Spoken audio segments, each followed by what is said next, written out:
Good evening once again. If you ever have thought of knowing something about a Luo tradition, a Luo homestead, and how a Luo homestead is set up, this is time to get to learn about something about it. So let's very quick.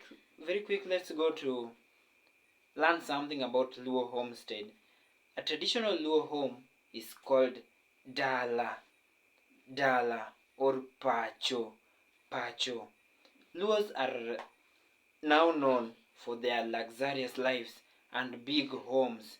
A Luo man is a person who will always build a big house, spend a big amount of money to build a very big house, or walk or walk around with a very expensive car. That's a Luo lifestyle. Luo is full of luxury.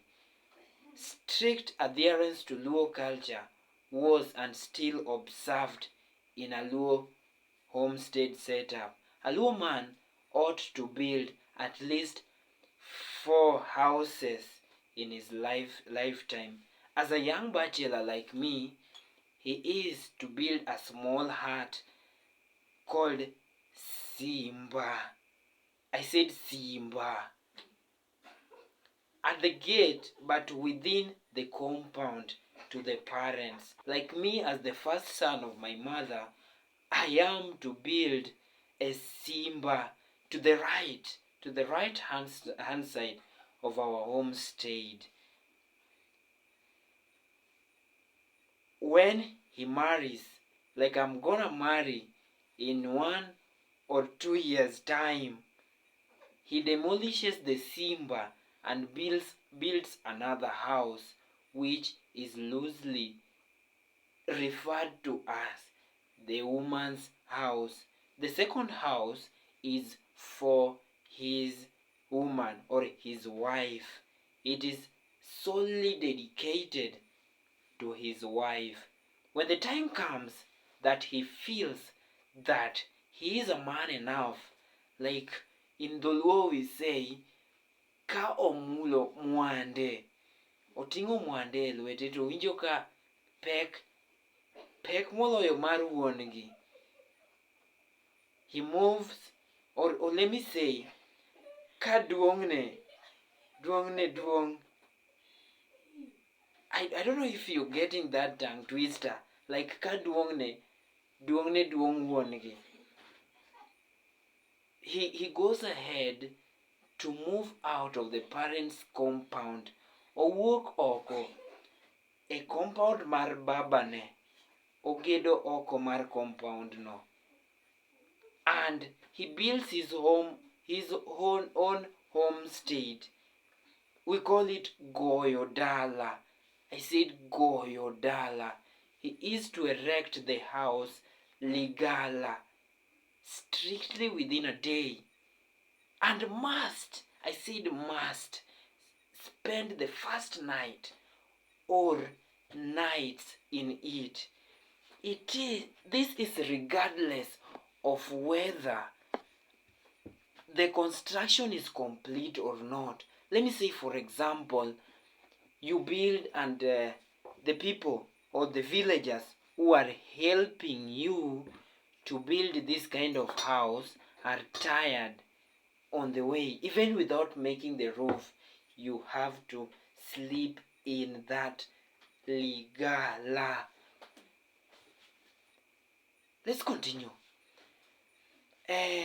The weather conditions, such as the rain or the wind, or let me say some kind of storm, is not considered. It is overlooked. If you try to disobey the strict rule of sleeping on the first night in your ligala, you will become a casualty of chira. Chira in English is misfortune. This Ligala house is to be abandoned again when one constructs what is called a permanent house. Long ago, Simba and Ligala roofing was strictly grass thatched. Loom, loom. No mabati or iron sheet was allowed. The reason behind this, I don't know. I've never thought about it. I have never asked about it, but I'll come out and consult my grandmother and get to know why they did this. What is baffling about this is that at this age and time, a majority of villages still follow these procedures, such expensive and time-wasting procedures. I call it time-wasting because how can you build a Simba, you build a Ligala, then again you build a permanent house? How? That's a waste of resources, you know. Let me now explain the setup of a Luo home, a polygamous man. You know, a polygamous man, in Luo we call him Jadoho. Jadoho. There are 3 houses or many houses in some other homes with more than 3 wives. The one facing the gate belongs to the first wife. The first wife is called Mikai. Mikai. The one on the right belongs to Mikai. The one on the right of Mikai's house belongs to the second wife, Nyachira. Nyachira. The one to the left of Mikai's house belongs to the third wife, Reru. Reru. Jaduong Dala or Jadoho, or the owner of the house, has his hut where all his wives brought food. And you know what? This small hut of Jaduong Dala is where horizontal tournament takes place. You know horizontal tournament?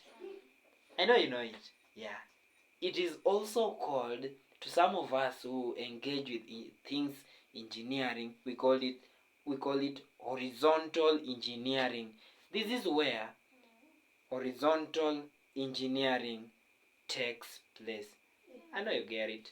A traditional Luo homestead had a small gate apart from the main gate. The small gate was called rot. Rot. Dero, or the granary, was used to store non-perishable grain like maize and millet. The placenta, biero, was being buried. It was not being buried. It was strategically placed in osuri, which means the inside middle part of the grass thatched house. And that was why or kata oche, you know oche, son-in-law, wasn't allowed to look at osuri. You know why? Lest he see the mother-in-law's placenta. And that was a chira. That's all about Luo Homestead for today. Thank you for your time. I'll get you a picture of a Luo homestead, how it looked like, and you'll get to see and enjoy it even more. Thank you so much. Subscribe, follow.